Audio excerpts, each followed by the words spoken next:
Hello, and welcome to today's session on cultural and intercultural communication. My name is Angela Castro, a student of the PhD in ELT education at Universidad del Valle. In this opportunity, I'll be sharing with you a critical reflection around four articles in a chronological order, so going from the year 1994 to the year 2016. I will first introduce Baba's article 1994 called Locations of Culture. After that, I will talk about critical junctures and in intercultural communication studies written by Halwalani et al. 2009. To then consider theories of culture by Watt 2014 and end up with the multiple phases of symbolic power by Cramsch 2016. Also good is to highlight the fact that the four articles analyzed have gone beyond the Eurocentric and gender tradition, as we have authors from China, the Philippines, India, and then mostly female authors, which have enlivened the discussion in the field.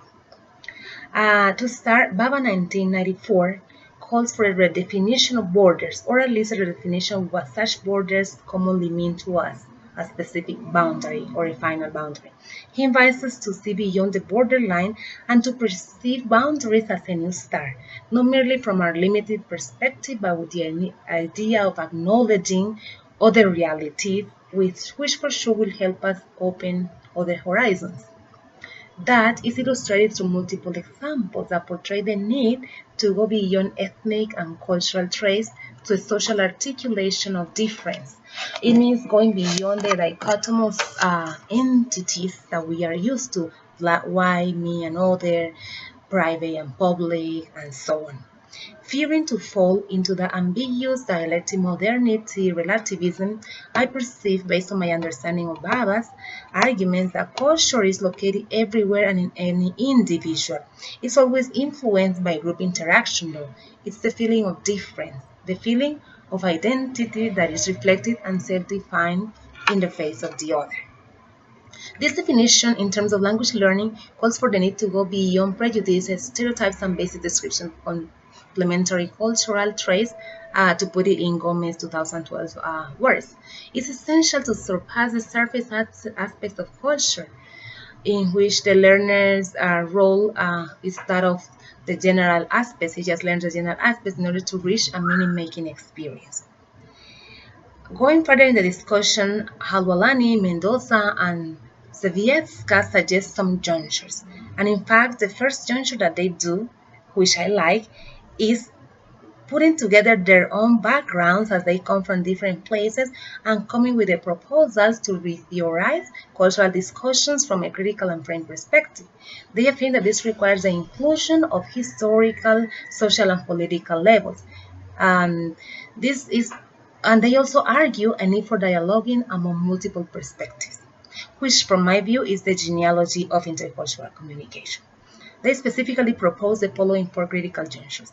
First, context and history in theorizing culture. So they see the importance of knowing our history and knowing our context, which to me is very relevant because we cannot advance if we do not know where we come from, if we don't know our history. The second juncture is culture as a nation-based variable where national identity and nationalism homogenize, and we see people as predictable entities. I consider that this reductionist view of culture ignores aspects such as diaspora and other relevant aspects in cultural groups. The third juncture is culture at the site of struggle, and they talk here about power relationships and ideology in intercultural communication. They contest the notion of culture as unproblematically shared. Also important is the power relationships established among members of cultural groups and among cultures that oppress and enslave. Then there is a call to reconsider the differences within national boundaries.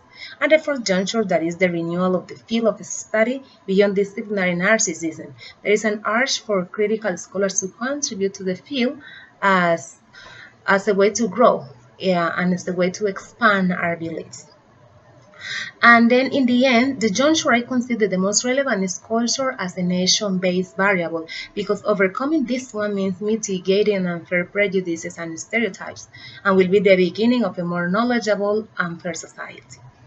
To continue, Hua provides a review of the notion of culture and presents the different particularities and different concepts of culture from which Many authors have presented it as many traits that represent people, and some others as a meaning-making experience. All of this supported by research studies and examples of culture that exist in different parts of the world. Cramsch also interprets the multiple phases of symbolic power. She presents different studies done where symbolic power was exercised. As she pointed out, such power relationships were built from both parts, from the part of the person exercising it and from the part of the person receiving it.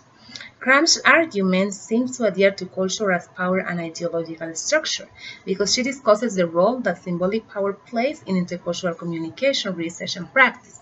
Moreover, she reports on different studies about scenarios in which power and ideology influence people's microsocial practices. As a matter of conclusion, the 4 articles are a good source of input for a better understanding of the place of culture in intercultural communication. They provide great examples of complexity beyond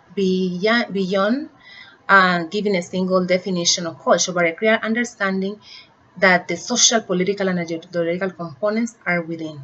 Thus, in order to make informed decisions in the language teaching field, it's essential to understand such components and not to reduce culture to one element that fits intercultural communication, but to consider all the elements within. Thank you very much for your attention.